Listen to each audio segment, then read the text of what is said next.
Okay, I'm really excited to bring you this video today. I saw it on the Iceberg subreddit and I instantly thought this is a video that I just had to make. The internet is one of the most important creations mankind has to offer, and it's revolutionized the world in only a matter of years. We're each more connected yet more isolated. We're exposed to more alternative walks of life and ideologies, yet it seems some days that most of us are trapped in our echo chambers. We're exposed to more truth, yet most of us live our lives in lies. And today I'm going to take a deep dive down into the internet rabbit hole and find out just how deep it goes. So today we're going through the creepiest, the darkest, and the most messed up.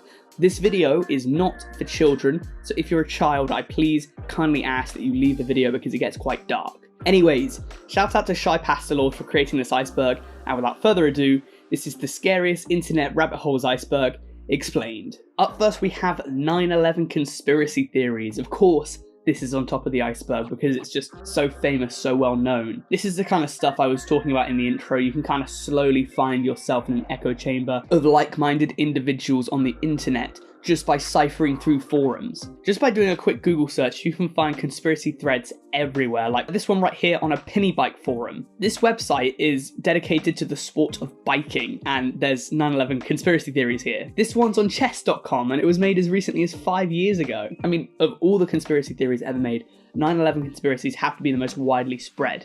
It's internationally recognised. What I find quite interesting too is that different countries' responses are very different as well. To Mexicans and Turks, they're inclined to believe that the US government was behind it. Indonesians and Chinese don't know, Kenyans and Nigerians think that it was Al-Qaeda more than anyone else, and both Jordans and Egyptians thought it was Israel. Now, some of the most common conspiracy theories about 9/11 include the fact that the US government knew about the attacks prior and chose not to do anything about them, so that they could use the chaos to increase surveillance. Some think that the government attacked itself so it could justify invading the Middle East. Some even thought that there were no planes and that what we thought were planes were actually just holograms. There are so many theories it would be impossible to explain them all, but they're all out there on the internet, so let's move on. The Mount Everest deaths, for as far as I'm aware, is meant to be taken quite literally. It describes all of the brave men and women who attempted to climb up Mount Everest and died doing so. Now, the reason why people are so intrigued by the Mount Everest deaths are due to firstly the feat of trying to slay the giant that is the tallest mountain the world has to offer, but also due to the bodies being used as landmarks. Over the years, many have died trying to get to the top, and in some instances, instead of collecting bodies, they're left on the mountain. This is because a lot of the bodies are lost, and some of them are very dangerous to get to, and these bodies, the ones that aren't lost under the snow of Everest's mighty glaciers, in what can only be described as one of the most haunting facts about exploration the world has to offer. Now, because they're used as checkpoints, a lot of these climbers' bodies have been photographed and plastered all over the internet. It's a topic that people seem to be interested in, and out of the 300 people that have died during the climb or descent of Mount Everest, only about 150 have been recovered. And yeah, a lot of people kind of online like to talk about this, like to talk about kind of theories and stuff as to why they're there, why they haven't been taken down, whose body it is, you know, all that kind of stuff. Next up we have FNAF lore. Now, this is another one that I could go on for hours if I was to explain every single piece of FNAF lore. I mean, Game Theory has done the best parts of 100 videos on it. But whether it be theories over the identity of Purple Man, the Bite of 87, the Crying Child, the identities of the children's spirits inside the animatronics, I mean, there is so much that it would take almost 50 videos to explain it all. While there wasn't so much of a fluid narrative at the release of the first game, the developer Scott Cawthon has since, in its sequels, spun a narrative that spans seemingly 50 in-game years and has eluded most people in real life throughout its telling. I find that most fans of Five Nights at Freddy's lore tend to be quite young people, and I'm sure that I'm going to get a bit of flack from them. But if you want to do your own research on this, I'm going to post a video or a link in the description that gives as much rundown as possible, because there is so much to FNAF lore, I couldn't possibly do it in this one video, unless I want it to be like an hour long. So I'm just going to link a video in the description. A bit of a crazier theory than the 9/11 conspiracy, or at least less well known, is the Titanic conspiracy. Now, this is my second time speaking about the conspiracies involved with the Titanic, but this one's a bit different to what I was talking about in my Iceberg Explained video. But either way, you can find the other conspiracy theory on my Iceberg Explained, which I'll link right here, right now.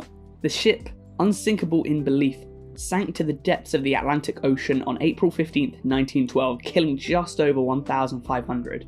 Now, back in the 1900s, there were a few theories as to why this happened. One of them was that a cursed Egyptian mummy was on board the Titanic, which caused it to sink. One was that God himself sank this ship. But the most famous was the Titanic was actually part of an insurance scam with the owner of the Titanic, White Star Line, using its relatively unknown sister ships, the Britannic and the Olympic, to fool the insurance company as well as the world. Now, while we all know what the Titanic looks like, not as many people know what the Olympic looks like, and, well, you're looking at it right now. The plan was to switch names with the Titanic and accidentally hit the iceberg and get everyone into lifeboats for safety. The reason why the owning company White Star needed the money was that the Olympic was damaged from crashing into a Navy ship a little while prior, and so the plan was to sink that ship as the Titanic, collect the money, happy days. However, the scheme didn't go to plan and half the people on the ship passed away, and in the end White Star had to pay out millions in compensation. There's a lot of people that kind of really do believe in this. I'm a little bit more skeptical, but maybe it is a bit more plausible than some of these conspiracy theories. Perhaps. Regardless, people on forums and stuff really eat this stuff up, and again, this is kind of getting sucked into that conspiracy theory rabbit hole that I've been talking about all along. First it starts with something a bit more tame, then it starts getting a bit more wild and that. So yeah, let's keep on moving. Hentai. Creepypasta is something I spoke about a bit on this channel, and if you've been living under a rock for the past decade, a creepypasta is a horror story that's been widely circulated around the internet. There are so many forums dedicated to creepypastas, there's an ever-expanding wiki, and there are some people that have very much delved into the stories, writing their own and such. Some of the most popular creepypastas include Squidward's Suicide, The Russian Sleep Experiment, and The Goat Man. And while most of them are complete horseshit, sometimes you'll have one or two such as The Slenderman, which can cause people to go a bit mental. Such as in 2012, where two 12-year-old girls stabbed their best friend, offering her to Slenderman, and were sentenced to mental hospitals in 2017 and 2018. If you've heard me talk about creepypastas before, you'll know that I immediately debunk most of them, but the Slenderman attempted murders was one in particular that I thought I should mention because it actually happened. Some people are just so sucked into the rabbit hole of things that reality is just not there for them. And by the way, the victim survived. I thought I should also say that. Anything on 4chan, I mean absolutely, 4chan is a real rabbit hole in and of itself. It's infamous on the internet as the online equivalent of the salty spittoon. People like to compare the early days of the internet and YouTube to the Wild West. There were no rules, no conventions. It was a new, free place without the presence of law, and while the internet has only become more omnipresent over the past 15 years or so, 4chan has remained one of the only places on the internet, at least well-known websites, that has been untouched by the relentless hand of rules and regulations. I think that the reason is just that people don't understand it. I know I don't. I've been going through the politically incorrect forum trying to figure things out, but this place seems to have no rhyme or reason to the average person. 4chan users, they almost speak their own language. Their fortress has been untouched by mainstream media for the most part. And yeah, people that use 4chan are very much engrossed in it. I think that is the stereotype. If you're a 4chan user, you're already a decent way down the rabbit hole. So yeah, McKamey Manor. Now this one I actually do know a lot about. I've been down this rabbit hole myself a few times, but McKamey Manor is dubbed the most extreme haunted house in the world.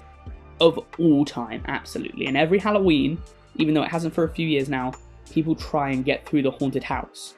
So you might ask, what's so bad about a haunted house? You walk through, you get scared, you leave. Well, at McKamey Manor, you sign a 40-page waiver that allows them to do basically anything they want to you. Most haunted houses have a strict no-touching policy, maybe a few jump scares here and there, but it's more about the feeling of fear, the feeling of dread, but there's nothing that can physically harm you. At McKamey Manor, however, there are possible risks that can be endured, including having teeth extracted, being tattooed, and having fingernails removed. Essentially, you sign a form and they're allowed to talk to you for a bit. Now, the channel on YouTube, which I don't know how it's still up, has 266,000 subscribers, meaning that if they wanted, McKamey Manor could get a silver play button. Additionally, there's a waiting list of 24,000 people. I mean, it's sick.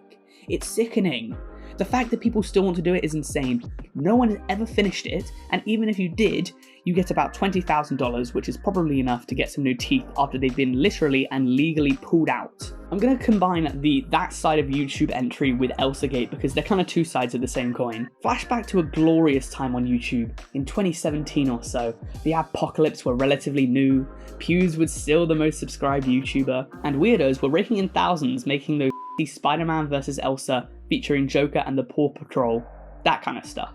Basically, people would make these really low quality and oftentimes quite disturbing videos with a bunch of kids' characters' names in the title, such as Elsa and Spider-Man, and young children who shouldn't be on the platform would just watch them all. They just tap through and they just watch them all. These videos became extremely popular for a time, and adults weren't really aware of it because they wouldn't be recommended to us. You'd have to try and go digging to find them. While they posed as child-friendly, a lot of them had content such as violence, sex, alcohol, and drug misuse. What's worse is that child predators were often found in the comment sections, and the most popular channel of which, Toy Freaks, had over 8 million subscribers by the time it was deleted by YouTube, which just kind of goes to show, if the YouTube gods take mercy on you, you will grow. Elsagate was a leading factor that led to YouTube demonetizing child-friendly content, and that was one hell of a rabbit hole that a bunch of unsuspecting children found themselves down. Bohemian Grove.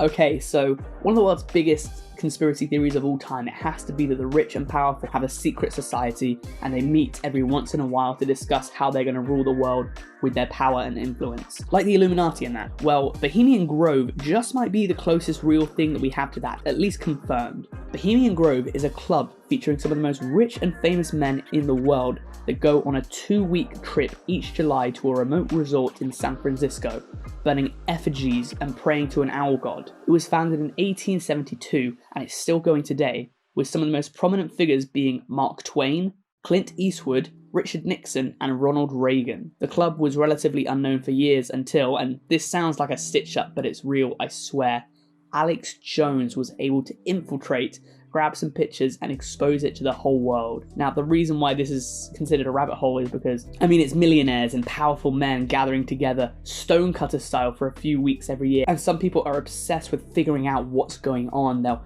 kind of spend hours debating, trying to find out who's in there, analysing pictures to find out what's going on. Moving on, we have Monkey Hate, which is still on YouTube, even though half the web knows about it.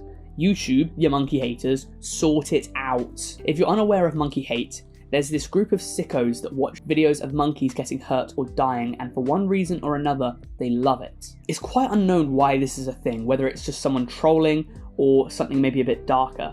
But considering this is just something that's recently come to surface, and some of these comments are from 4 years ago or so, I'm inclined to believe that a lot of these comments are sincere. These people are in a rabbit hole of just seeing awful things happening to monkeys, and they comment on the videos saying they love it. It's one of the most illogical things out there, and only recently have people began to fight back. One of the most weird things about it though is that YouTube hasn't done a single thing about it despite getting numerous requests to take these channels down. I mean, this rabbit hole is both surface level, but it's also quite hard to find. I mean, who's looking up videos of monkeys getting beaten and tortured? The fact that it's still on YouTube is just crazy though, because it's only in the past couple of months that the community's been found and exposed, but again, nothing's been done about it, and the people that watch these videos are definitely in a rabbit hole of just watching horrible things happening to animals. Bug chasers. Alright, I'm gonna keep this one brief. Okay, you know pox parties and stuff.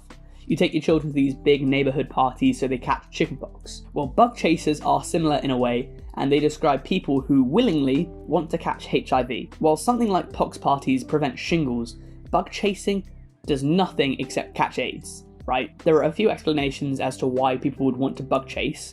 None of them make any sense. Some people think it's a thrill, some others think it's like the most taboo act, and that's what leads them to do it. The people who do this stuff are, again, already so far down the rabbit hole, like, it's... I don't understand it. I couldn't possibly give you a reason as to why this is a thing. So yeah, I think this is just a community that eludes everyone. The Blue Whale Challenge is yet another very dark part of the internet's past. It was a game that started in the mid-2010s that tasked participants to inflict harm upon themselves for 50 days before committing suicide on the completion of the challenge.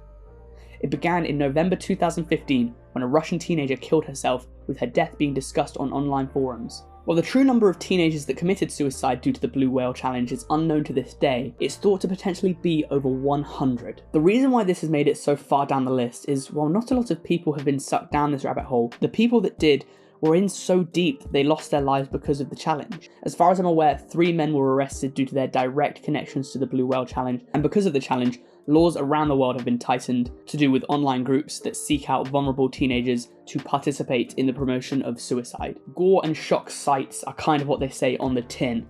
They're websites designed specifically to show shock or gore. Now, in a quick Google search, I found 14 Wikipedia pages dedicated to describing these sites, and they include basically every taboo subject you could ever think of, whether it be murder, cannibalism, eating bodily fluid, racist propaganda, and basically everything in between. These circulated around the internet in its early days, but most of which have been shut down since, with newer ones being set up on the dark web. I don't think there's too much else to say, but the people who find joy in watching these things are, again, there's no other way to describe it, they're so far down the internet rabbit hole that nothing really traumatizes them anymore. They're so desensitized to taboo subjects, so this is just what's tame to them. Now we're really at the depths of the iceberg, and I think it would be good to add a few entries together. The reason for this is that all of these entries are deeper than the regular internet. These are all parts of the deep web.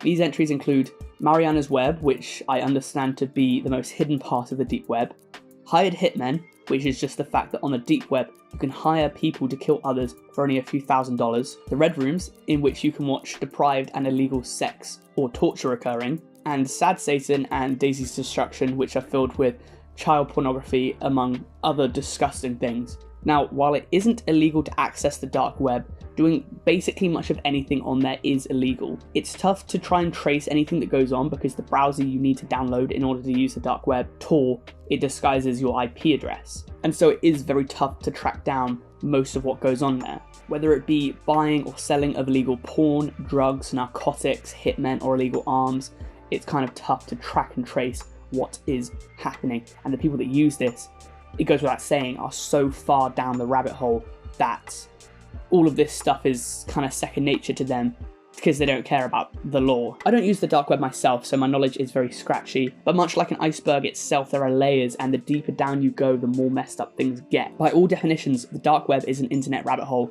and the deepest the world has to offer. And finally we have r/female dating strategy, which might be a joke. I'm not really too sure. This is another one I just don't understand. Yeah, I mean, this is a rabbit hole, I guess. It's meant to be a female-only subreddit discussing how women should approach dating, being tired of traditional expectations put towards them by society. The only problem is that a lot of what they post seems to be quite spiteful. This guy on Reddit says, "It might look like a normal support group to help women date and love themselves at first. I thought so too when I first found it, but oh no.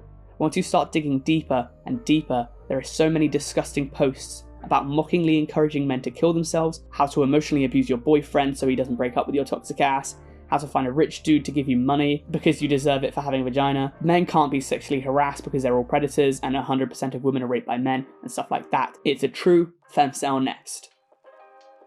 Also transphobes. And that's it from me. I hope you enjoyed, and if you did, please hit that subscribe button. We're nearing on 2,000 subscribers now, and every sub is greatly appreciated. If you liked the video, please give it a fat like in that. It would be greatly appreciated as well. Follow me on Twitter at FoxAkimbo, join the Discord, link in the description as always, and send iceberg charts that you've made to foxakimbo@gmail.com for a chance to be shouted out in a future video. Also let me know down in the comments what you'd like to see me do next, as I'm only 33 videos in, and I'm already out of ideas. Thank you for watching.